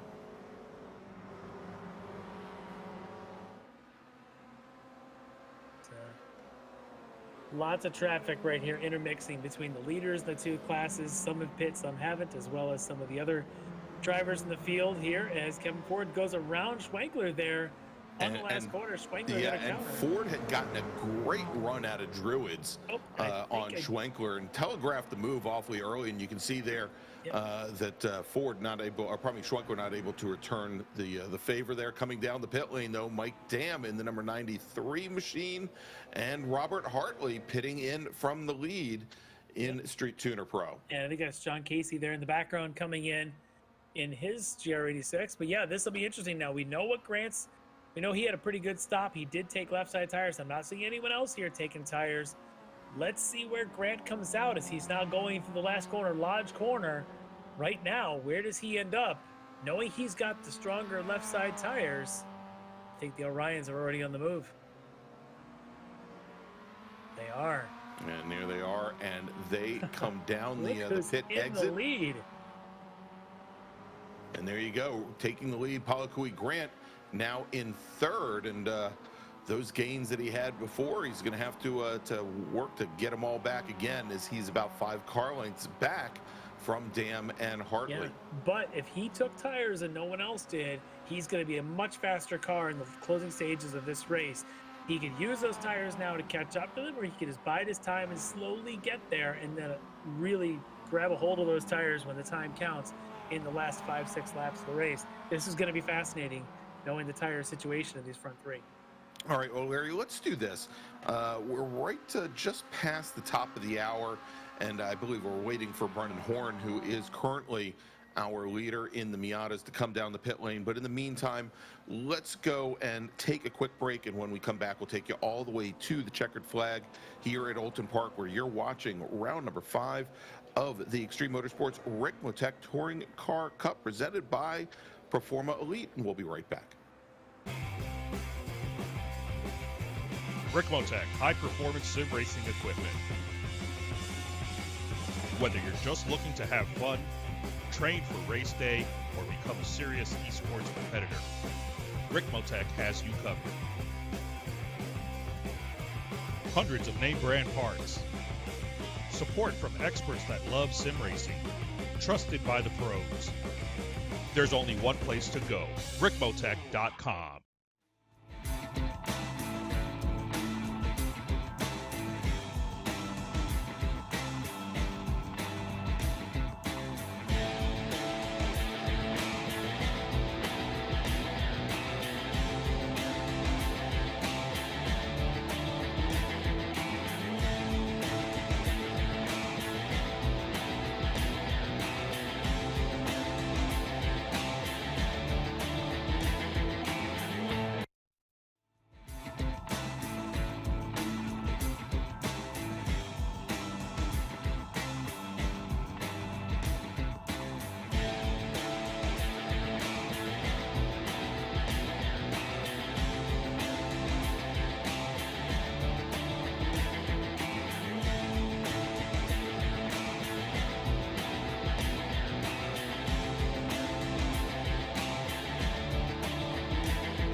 Ricmotech, high-performance sim racing equipment.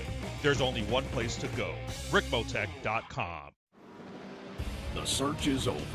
The most comprehensive league scoring solution is here, with the ability for multi-level championships, custom incident tracking, post-race time penalties, support for heats, drop weeks display, multi-car team scoring, advanced web widgets, rookie championships, a custom paint system, and load those results in seconds. Visit extremescoring.info today.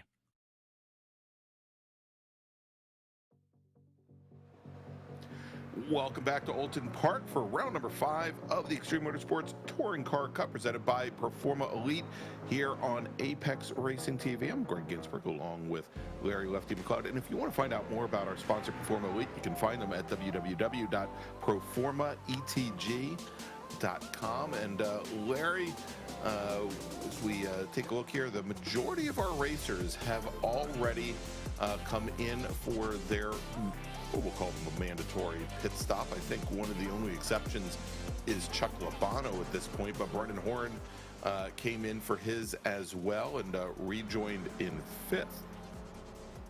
Yep, and all that pit stops and everything has left us with an Orion 1-2, Mike Dam and Rob Harley in the Miatas, with publicly Grant just about a second and a half back chasing them down. And in the front, in the pro category, in the Toyotas, it's Eric Violette, now 3.5 seconds ahead of the second of these two cars. He just walked away from Schwenkler and Kevin Ford, as those two have swapped positions a couple of times now, and they're actually running very similar lap times to, at least right now, when they're in clear air, they're running very similar lap times to Eric Violette. The thing is that they've swapped positions a couple times. Their fighting has taken the pace here and there. And earlier, everyone was playing so nice, all three of them in the string going, but now I think Kevin wants to get around Schwenkler because it's a pass for a class. He wants to get up close to his class competition. But Schwenkler's saying, hey, you know what? We're both in the same car. I don't care what color my wing end plates and mirrors are. I'm racing you, and that's what we're here to do. All right, let's flash over here to Ken Ladd now in the number 11. A little bit late on the brakes, a little bit wide. Oh, this isn't going to be good. He's got Pusty now trying to get out of the way. And Jenkins can't get out of the way either. Yeah, you saw that. Even though the car... And and this is just the challenge with the GR86s, is that they're so softly sprung, and they've got so much grip from those rear tires. It just starts these very odd motions, and you saw there a couple of corrections trying to save the car, trying to get it straightened out, and the car just doesn't want to. And finally you get to the point where it leans on those rear tires, the inside front lifts up, and around you go. Yeah, it's a very strange handling car. It takes quite a bit to get used to, if you ask me. It's not the same as a Miata. Jumping between them is very difficult to do. But it takes a certain technique to get it to flop over and to take that set and find that level of grip. But it's a much sharper edge of grip than the Mazdas. We've talked about it before, and I think a track like this, it gets to be even more difficult because it's a lot of this medium to high speed sort of flick the car, even down the hill here through this turn 3 Cascades. You want to really get the thing turned early And if you don't, the car pushes wide. With this car, the more you throw it, the more it'll say, yeah, let's go. And next thing you know, you're on the roof. Well, yeah, exactly. It was the front seems to get some initial bite and then lets go, and then it seems to grip again, and all the while the rear end just continues to stick, and it just starts these strange oscillations in the car that most drivers just are not equipped to handle and recover from. As we watch this battle, still, this is the battle for second overall.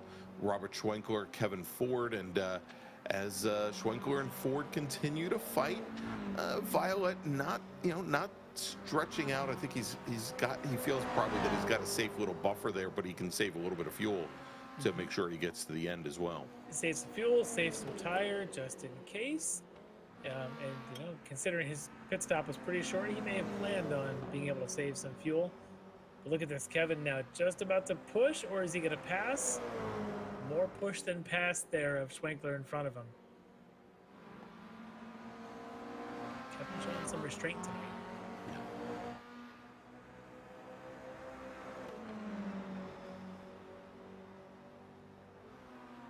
At some point, he's going to get antsy and he's going to want to make that pass. And for Schwenkler, we talked to him in the opening. His strategy was to not spin, to see if he can hold position. And that's your goal. That starts getting in your head. I'm sure he's telling himself right now, just keep going, keep plugging away. I mean, and you can see there, he's not running a defensive game or anything. It's just, unfortunately for Kevin Ford, he can't find, and I think a lot of this has to do with this layout without the chicanes here. It's just much harder to affect the pass. All right, well, Polyquid Grant has taken that second out, and now he's caught up to Mike Dam and to Rob Hartley. And I'll tell you, he looks faster coming off of the corners with those fresher tires.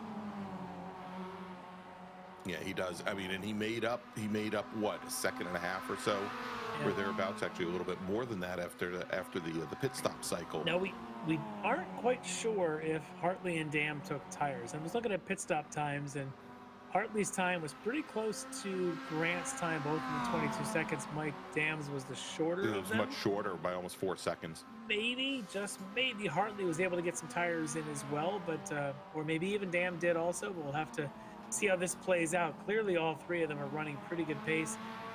The two Orions were not able to pull away from the D2D driver there, Polyquid Grant. So it's a dogfight now with under 15 minutes to go here for the lead in the Pro in the autos.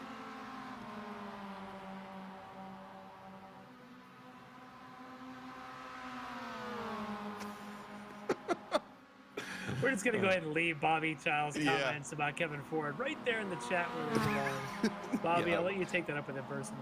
Yeah, I'm hesitant to cast aspersions on anybody but Bobby.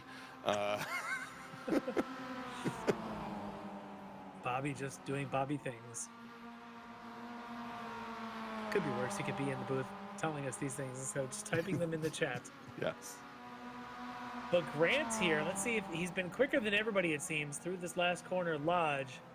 He's got a good exit every single time, it seems. I wondered at some point he's going to put that to good use and make his way on by. This time will not be. He's just going to stay in line.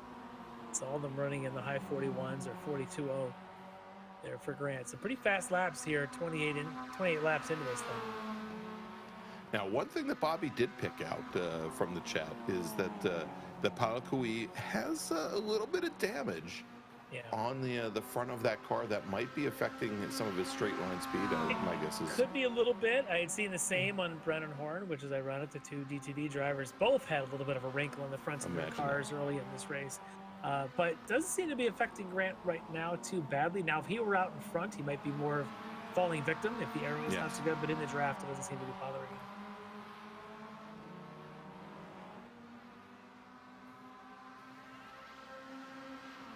And Bobby said something about him having to pull over and eat ice cream just like him or something. I don't know. It's like a Days of Thunder reference. Something like that.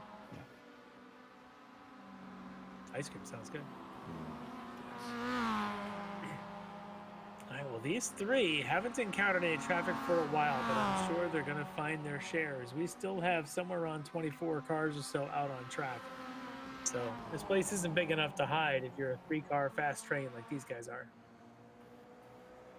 All right, and here is Joey Rutledge and Jeff Jacobs. This is the battle right now for 4th overall. Rutledge running 2nd in AM to Robert Schwenkler. Jacobs currently sitting 3rd in Pro.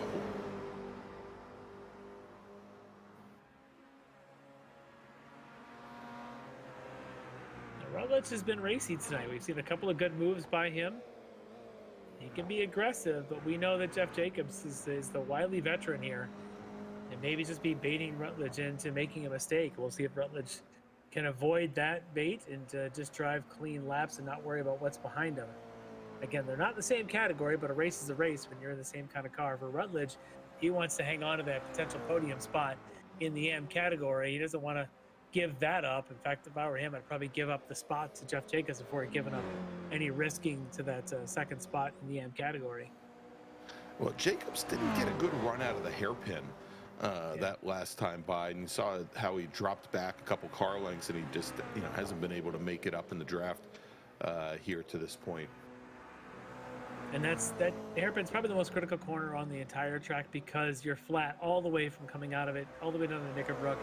And then, Knickerbrook's pretty fast as well. You connect those two, and you're wide open throttle with the exception of a moment there for probably about 1.5 miles of this track. So very important to get a good, strong exit out of a hairpin. And the key to a strong exit of the hairpin is how you turn in. There's a banking there. If you get in the groove just right, you can lay on wide open the throttle right at turn in and carry it all the way down to Knickerbrook. No changes here, but these guys are catching. I can't quite tell who that is that they're catching up to.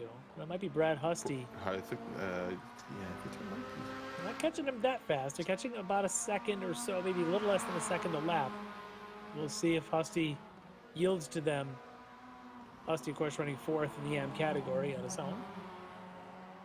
So Mike Dam, out of the last couple corners, continues to take looks on the number 3 machine here. And looks like he's definitely to the point where he's trying to size up Robert Hartley. Yeah, he could be sizing him up. He could be just trying to get a better look at some of the spots in the corners, or he could be maybe even doing a little defensive maneuvering with I was just going to say that the other part of that, the other side of the coin, is it just might be some subtle positioning to make Grant think twice about trying to come up the inside going into a corner. When you're in a 3-way pack like this, being in the middle is so difficult because you think you can be aggressive with the car in front of you, but every move you try to make, the one behind you makes a second move, and possibly you can give up the spot. So Mike's trying to be very calculated how he does this. We're now coming up on 8 minutes to go in this thing, and this is about the time where you've got to get by. This is not the easiest place to pass, so any opportunity, you've got to take it. There's no waiting for the last lap here. All right, so in Club Sport Pro, Robert Hartley's your leader. Mike Dam running in 2nd. Paulo Kawhi Grant is running in 3rd with Mike Taylor and Travis Schwenke. Schwenke running in 4th, and then Brennan Horn running in 5th. In Club Sport AM, currently, Street Tuner AM, the Mazdas. Let's take a look here where it's Jeff Cranston, your leader, with Chuck Lobano 2nd. Robert Brist currently running in 3rd with Mike Key and Patrick Provenis currently running 4th and 5th. I think Provenis is running currently about 3 laps down. And then over in the Toyotas, it is Eric Violette, your leader in Pro, with Kevin Ford 2nd. Jeff Jacobs running in 3rd. And in AM, it's Schwenkler, Rutledge, and Leo Dragata, your top 3. As we do now have 7 minutes remaining here from Oulton Park. And there's Jeff Cranston. Good run for Cranston here so far tonight. Just kind of making sure no one's bothering him, just kind of keeping his distance and leading that pack by quite a bit of a margin there, about 15 seconds ahead of Chuck Lobano in the M category. And Kevin Ford still looking for a way by Robert Schwenkler, or for all we know at this point, he might be content until we get down to maybe the last lap to just kind of hold off here, as he's going to follow Schwenkler across the line to complete lap number 31. And Come up on just about 6 minutes to go, and it's just going to be tense here to see, does Kevin want to make a pass and risk anything, or is he okay knowing he's got second place in his category locked up?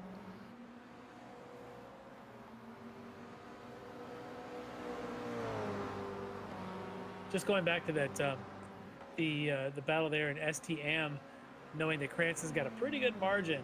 He comes into this third place in the points, a handful behind Chuck Labano, so this is going to help him maybe close that gap. But it's Ray Lombardi who's got the lead. He's not here, not even here tonight. So good opportunities here for Labano and for Cranston to make up some ground. At each one, they were about 30 points or so behind Ray Lombardi. This is a great chance to get some points here tonight in the AM category, and Jeff Cranston leading the way is trying to get those max points.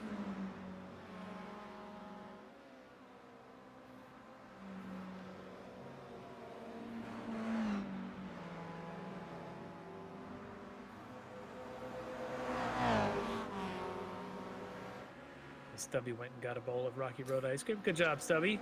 Did you bring it up again, and share I think that goes back to the point that you never really see Bobby Childs and Stubby, in different places, that they always seem to be in the same place at the same time, and I think they are one and the same. Perhaps. Because it was Bobby who had Rocky Road earlier. Conspiracies abound. Yes. All right, well, we have just a couple of minutes left. Kevin Ford still showing some patience here. Knowing he's got second in the club sport category pretty handily right now if he just hangs on to it. We'll see if he decides to get aggressive with Schwenkler leading in the AM. And here in the Miatas, it is the same as it was. Actually, no, now it's Rob Hartley back to the lead. No, it is not, Larry. It is not. It took me a minute to see. Yellow is now in front. You're right. So Mike Dam gives up the lead. Rob Hartley now back to the front with just 4 minutes to go.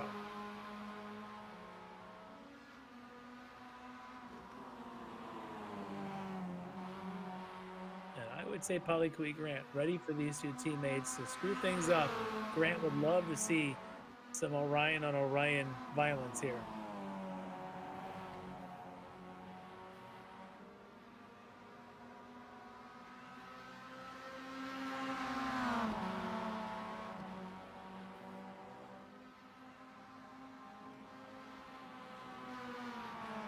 Damn, pretty quick down here into the hairpin, but it's out. It's how you come out of the hairpin that matters on this track.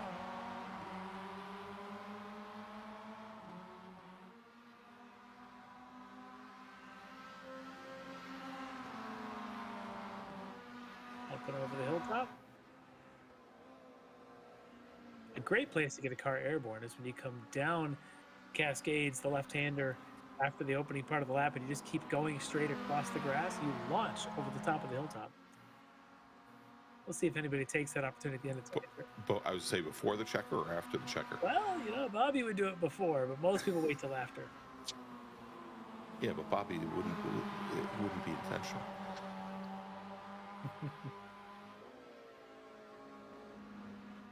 All right, with just a little over 3 minutes. Oh, and that's Joey Rutledge in the 44 machine.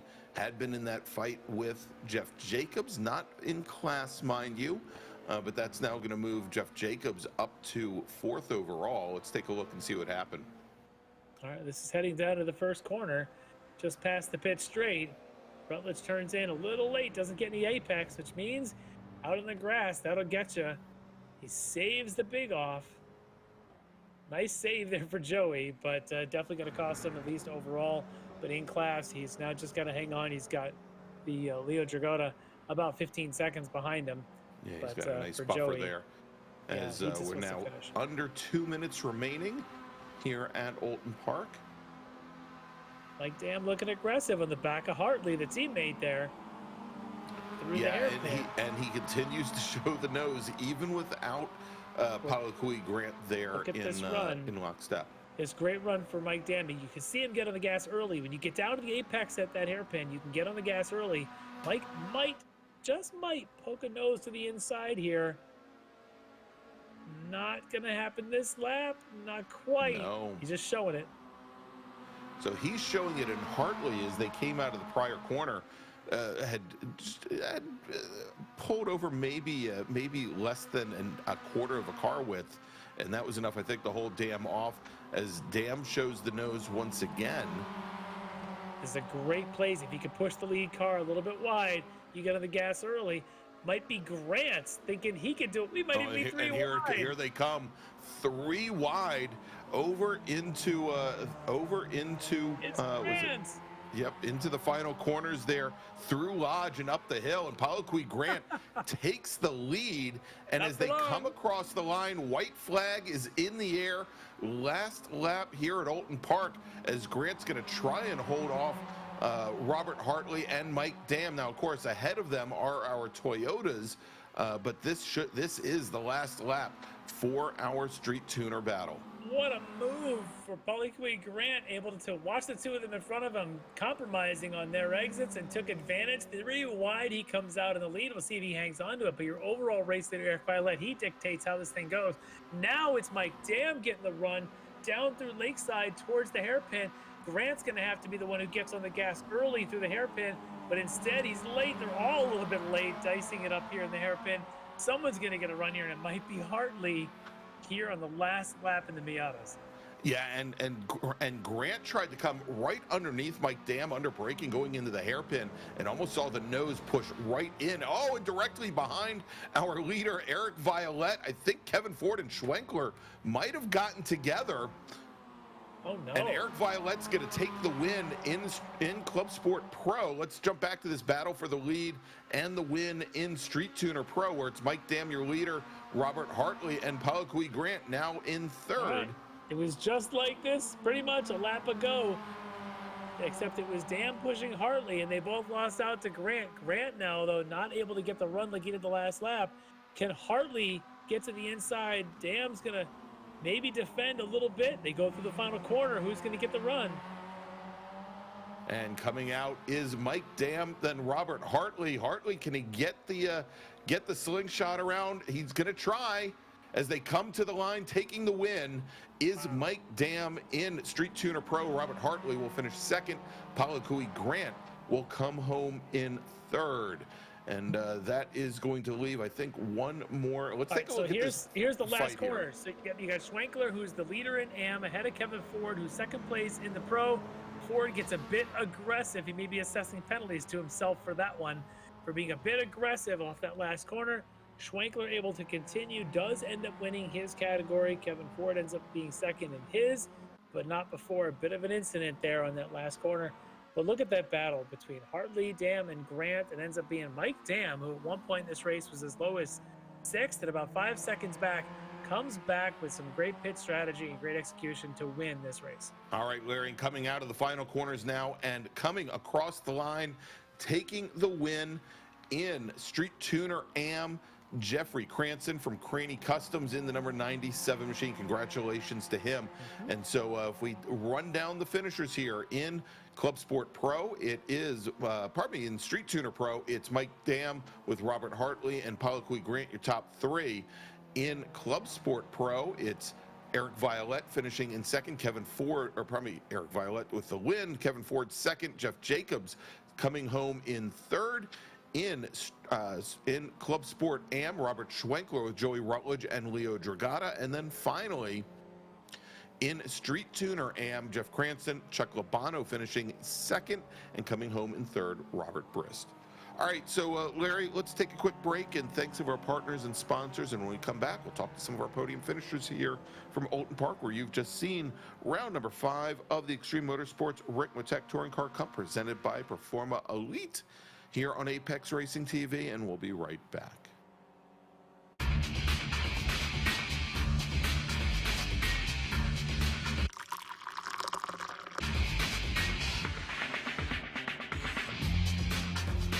Allow Extreme Scoring to do the work for you. Ricmotech, high-performance sim racing equipment. Whether you're just looking to have fun, train for race day, or become a serious esports competitor, Ricmotech has you covered.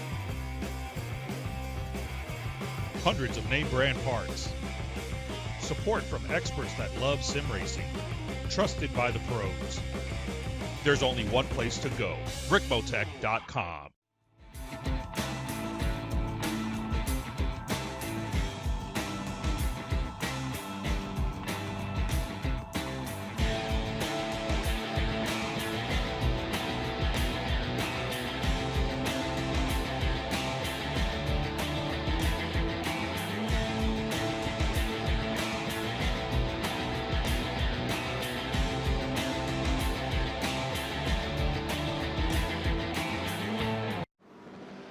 The search is over.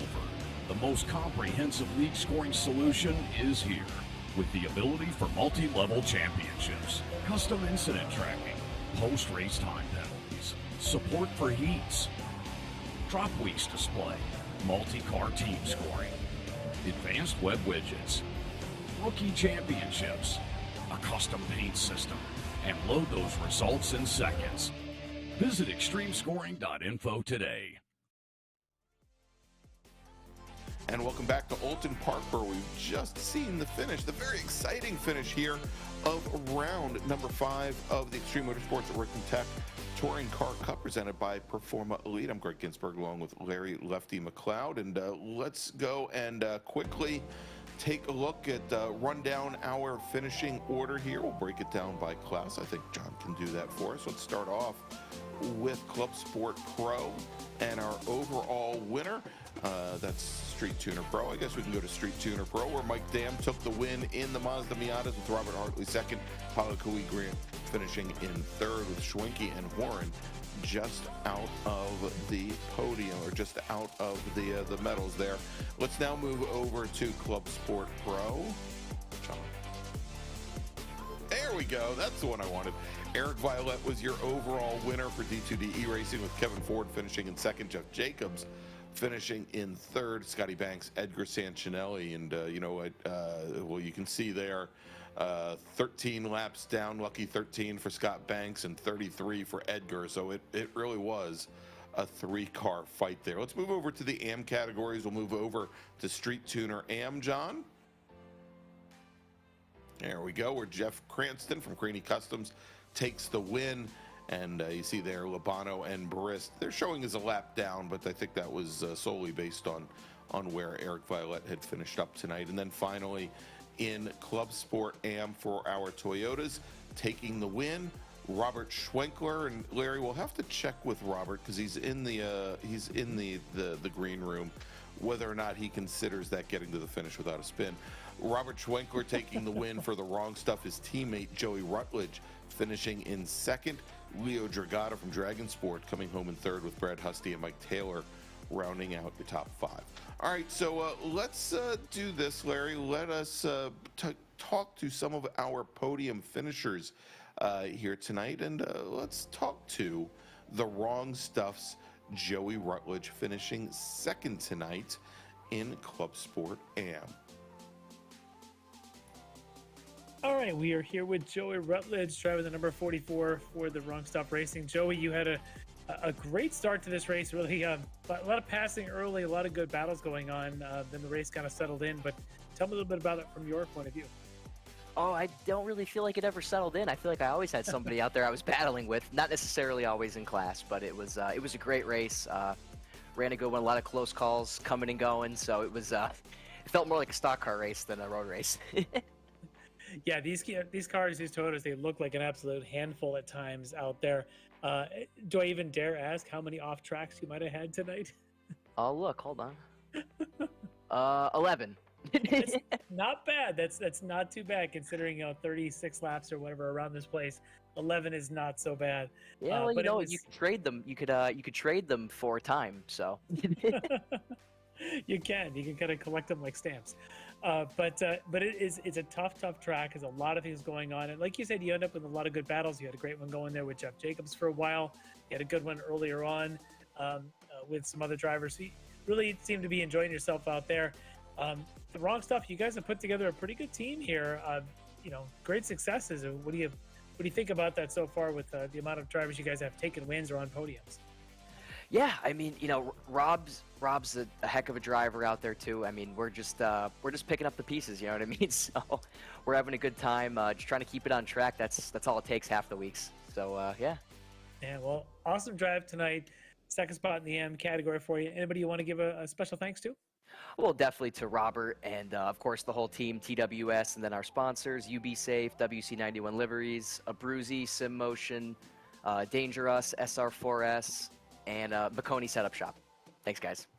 Awesome stuff there for Joey Rutler, second place in the AM category. All right, Larry, let's move over now to his Wrong Stuff teammate. We spoke to him a little bit earlier tonight. Well, let's talk to him again. Driver the number 235, Toyota GR86. It's Robert Schwenkler. All right, Rob. Well, you told us a little over an hour ago you wanted to get through this race. The goal was without a spin. We thought maybe you were going to make it. Kevin Ford said maybe you needed to have that spin after all.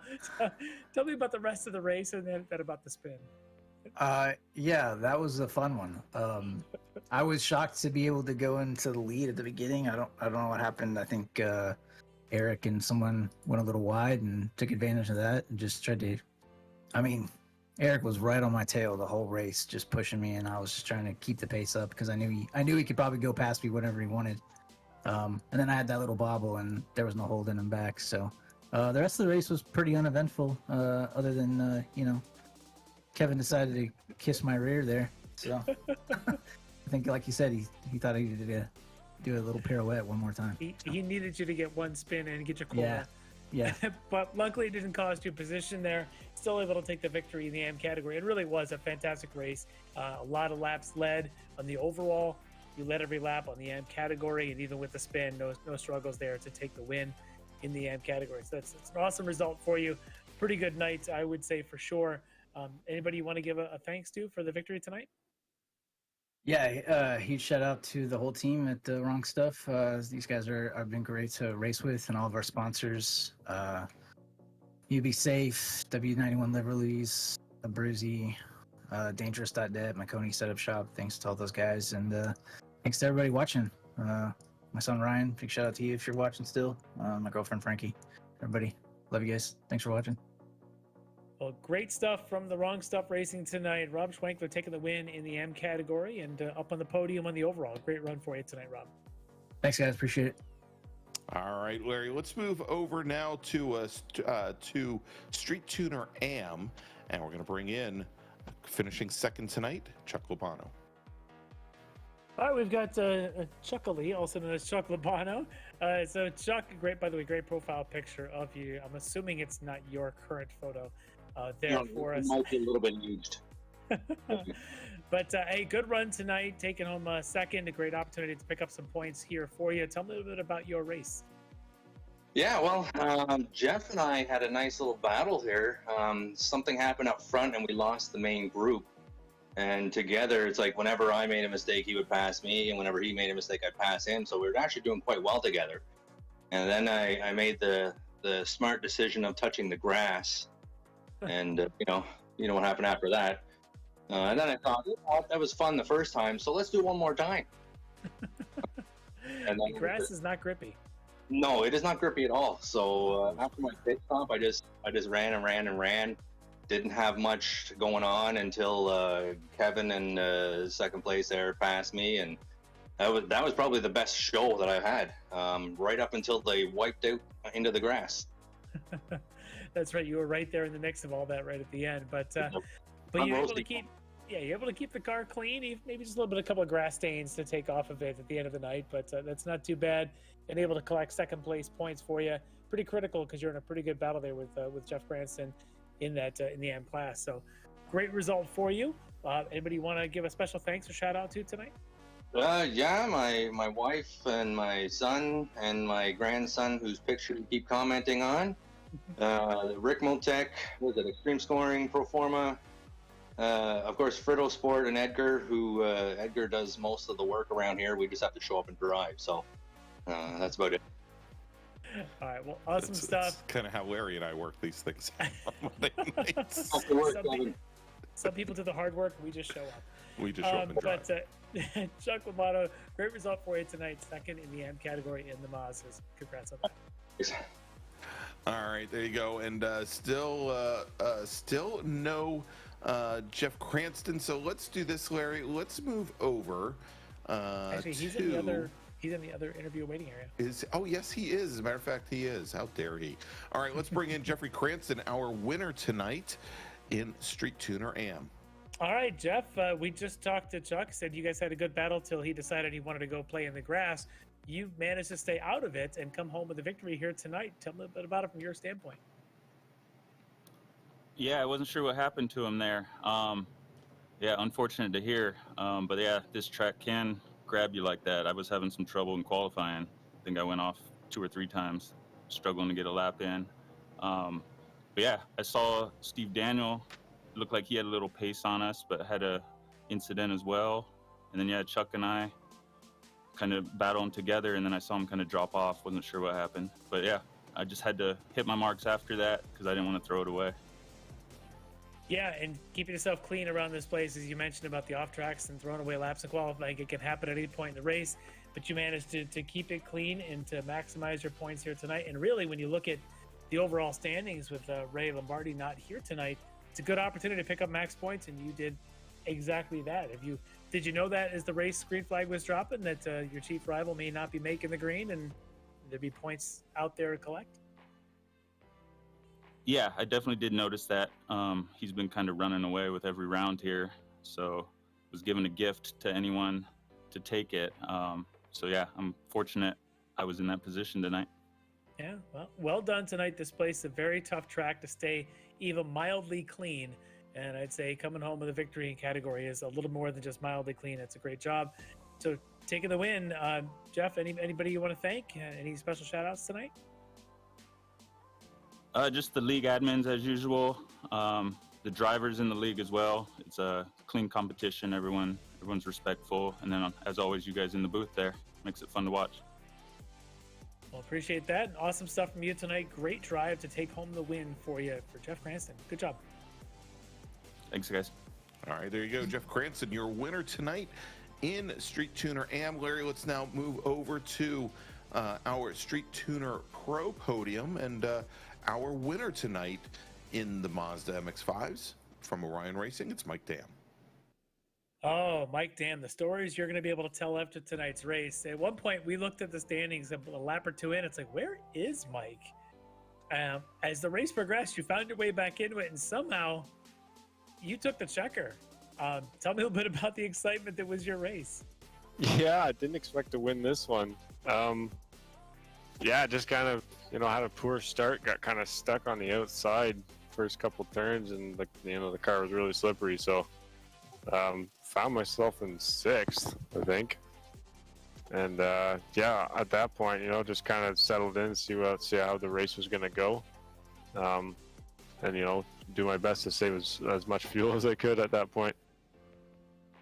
Yeah, well, the last 2 laps, as Paulie Kui had gotten himself back up into the mix with you and Rob, and suddenly the 3 of you come out of Druids and decide it's time to go 3 wide as you're a corner away from seeing a white flag.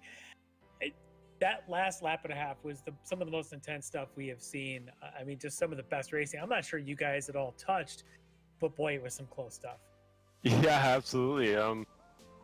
Rob was just flying. Like I was when I was running behind him at the end there, like I was going 102%. Like I just couldn't get a run on him. I was just trying to stay with him. He was running so fast. So I was lucky he made just a little hiccup, and he didn't do that all race, and I was able to, I'm like, okay, this is my time, I'm going. And then all of a sudden, Palakui's like, oh crap, he's there. Not a lot of room to go 3 wide, but somehow Grant then takes the lead down the front straightaway, and by the time you get down the hill and you're running through that middle straight, you're right back alongside him again. Yeah, me and Rob, not gonna lie, we had a little bit of a heart-to-heart there, and we're like, okay, we're taking this guy down. Doesn't matter who wins. Well, you got to do it, right? You got to do it for the team. You're one of the two of you. When you're on comms, if you have a chance to work together, you got to try and make sure that at least one of you takes the front. And you managed to do that with just an unbelievable race. The whole time, it was so intense, on the edge of our seat watching it, and I'm sure from where you're at, it's just as intense. But great stuff, a great win for you and the Orion team, and I'm sure you want to give some thanks for the effort here tonight. Yeah, all the Orion guys, everybody in this league, they make it what it is. It's a blast. Thanks to you guys for broadcasting. Frank at Ricmotech, Proforma Elite Texas Graphics, and just the admins for putting it on. They've been doing this for a lot of years, and they don't grow tired of it. So it's just it's a good time. Yeah, it's a great league and some of the best racing I know we can watch. And you put on a really good one here tonight, taking the win for you, Mike, in the Mazdas. Great win for you. Thanks, guys. All right, there you go. Mike Dam taking the win tonight in Street Tuner Pro. And Larry, that's going to leave us now with our Club Sport Pro class. And let's bring in second place finisher tonight, Kevin Ford. Kevin Ford, what a run tonight between you and ultimately the winner there, Eric, and of course Rob Schwenkler there.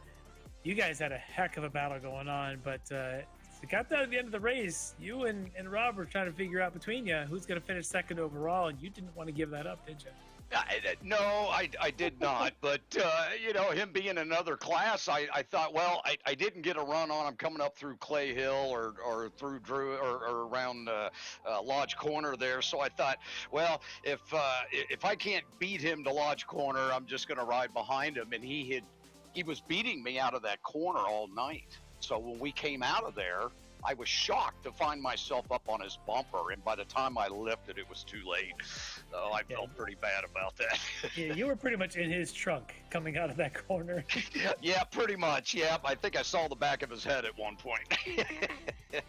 Yeah, it was a good race tonight, though. The team worked really hard this week to get the car in good shape. We've been qualifying pretty well all season, but just haven't had the luck throughout the race. And so tonight we had two goals in mind. One was to qualify well, and second was to just ride the race out, let it come to us, be patient, and just hang in there till the end. And it paid off for us. So it was finally nice to see that checker flag. It was close for a moment or two. It was a little touch and go there. That maybe the checker wasn't going to be in there for you, but you do end up coming home in the second spot here in the pro category. So pretty good run for you. And I tell you, this league has been a lot of fun. These classes mix so well together, so it's been a good time. And great to see you back in the middle of it, not just doing track laps for us. So very cool stuff. But I'm sure you want to, as a driver, you want to thank some folks for the effort here tonight. Oh, you bet I do. Absolutely. And first and foremost, big thanks to Frank and all the team down at Ricmotech for all the work that they do and supporting our series. They've been a long-standing sponsor for many, many years, so big thanks to them. And, of course, big thanks to Proforma Elite. Those guys have been another long-standing sponsor for the last 4 or 5 years, and so we do appreciate them continuing to support the series. And big thanks to you guys, man, putting on this fantastic show every week. I know our viewing audience really enjoys the job that you guys do, and it's really, really great to have such a fantastic broadcast for these events each and every week. So so big thanks to all of them, and of course all my family and friends, and undoubtedly my wife. Big thanks to her. She supports our sim racing and all the stuff we do with extreme scoring, and she knows I live in this room pretty much, so she just brings me food and takes me out and airs me out once in a while. So, but good race tonight. Appreciate it, guys. Well, awesome stuff, and do yourself a favor and don't ever read the comments, especially when Bobby's in the chat. Oh, boy. That, congrats on the podium finish for you there, Kevin, and we'll talk to you next week. Sounds great. Thanks again, guys. Have a good night. All right, there you go. Kevin Ford, our own Cheech Marin, taking second place tonight in Club Sport Pro. Now let's bring in our overall winner tonight, taking the win in Club Sport Pro from D2D eRacing. It's Eric Violet. All right, Eric, great win here tonight, but man, it wasn't easy. It's never easy. You got a great push from Rob Schwenkler, and Kevin Ford was right there, but it looked like a ton of fun, but never easy at this little track, is it? No, it definitely, I was actually coming into this thinking a top 5 was probably going to be good enough, and I was actually kind of surprised with the win there. They were just eating me up on the back stretch, and but I gotta say, first off, big apology to Tom Rathje. Lap 1, I entered shallower faster than I should have. It didn't really feel that bad until it was. So not the way I normally race, especially not lap 1. So if I was him, I'd be kind of miffed. So I was going to give up the spot actually on the next lap. I figured, you know what, let him get up there and tangle with Robert, but he looks like he missed turn 8. Don't know if he was seeing red from what happened, but yeah, it just sucks for him. He puts too much time into this. He puts a lot of laps in, all week. So sucks to, have him end up on the trailer like that. So anyway, we have a good relationship off the track, and hopefully it stays that way. So hopefully that doesn't carry over. I'm sure he'll be just fine for the next round, and maybe he'll get back at you then. But it was good. This is a tough track. It's really barely 2 lanes wide. There's not a lot of room to pass, but there's some straightaways that'll entice you to make you want to. You had a lot of discipline to stick there behind Rob Schwenkler for a while. I don't know if you're saving fuel or just didn't want to push it with the train you guys had going, but it's tough to have that kind of discipline at a place like this because you really need it, though. Well, the only place I was super fast through turn 7, whatever after the last the back stretch. Mm-hmm. I was fast there all the way through turn 3, so I could eat them up there. But I knew if I passed them up, I always had a really good run coming off of turn 3. And I'm like, I probably could have passed him there, but I knew we'd go in the hairpin, and he was just going to pass me right back. Because him and Kevin, I don't know what the difference was. I thought they were running 15 or running 5-degree wing. They're running 15 just like me, and they were just able to just fly down that back stretch. So don't know. I could not figure out that hairpin, but that's why it's kind of stuck there. I'm like, okay, they're gonna wreck soon, because with a 5-degree wing, it's hard to get around here. But they had a 15, so they weren't gonna wreck. Yeah. No, it was a great battle. You managed to get out in front of them at the pits and work your way through traffic and come home victorious. The guys had a good battle there behind you. It would have been fun to see you back in there, but you decided to just go ahead and pull away and win this thing going away in the front, which isn't always a bad thing to do. But two more laps, they would have been there. Yeah. Yes, but another good victory for you. It's a good string of them going out for you, Eric, and the overall here tonight for sure. But I'm sure you got some folks that helped you get here along this way. Yeah, I'll make it quick because I know it's a long night for you guys. Proforma Elite for sponsoring not only the league but also the team. Extreme Motorsports, Ricmotech again, Apex Racing TV. Thank you guys for putting these broadcasts on. Marlon Jones couldn't make it here tonight, so hopefully he's feeling better. I know this is like 2 weeks or 2 races in a row. And lastly, I got to give a shout out to my lovely wife and family for letting me do this. So thank you guys. If we keep meeting like this, I'm going to have to send you Christmas cards.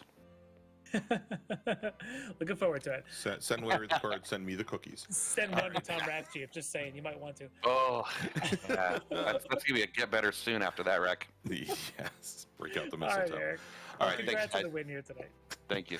There you go. Taking the win in Club Sport Pro is Eric Violette. All right, so Larry, as we get ready to wrap up real quickly, because we only had like 30 minutes of interviews there.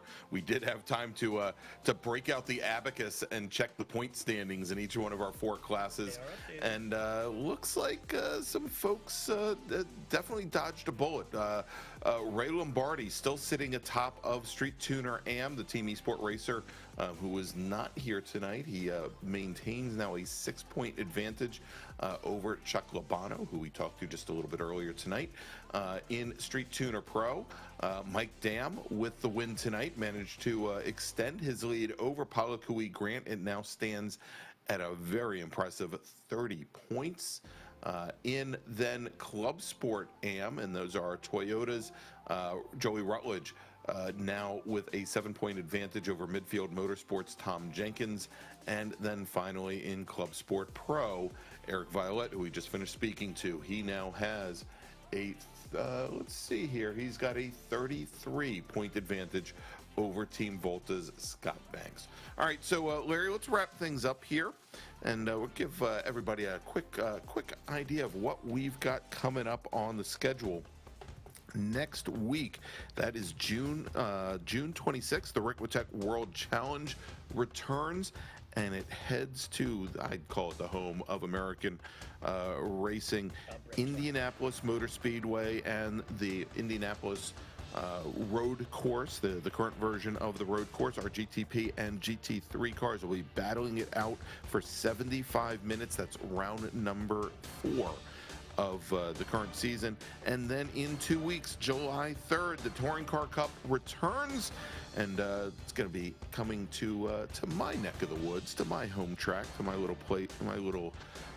place on earth that I like to call home, and that is Summit Point Raceway. We're going to have 2 30-minute sprint races, so going to be switching to that double race format for, I think, the second time this season. That will be rounds 6 and 7 of the series. And then finally in August, it's going to be August 23rd, the Ricmotech Sports Car Series, the home for GT4 and TCR, will be returning. So yeah, mark that down on the calendar. You definitely don't want to miss it. All right, so for Larry McLeod, for our great friend sitting back behind the scenes in the booth, John Robertson, I'm Greg Ginsburg. We'll see you next week from Indianapolis. Have a wonderful time, everybody. Ricmotech, high-performance sim racing equipment. There's only one place to go, ricmotech.com.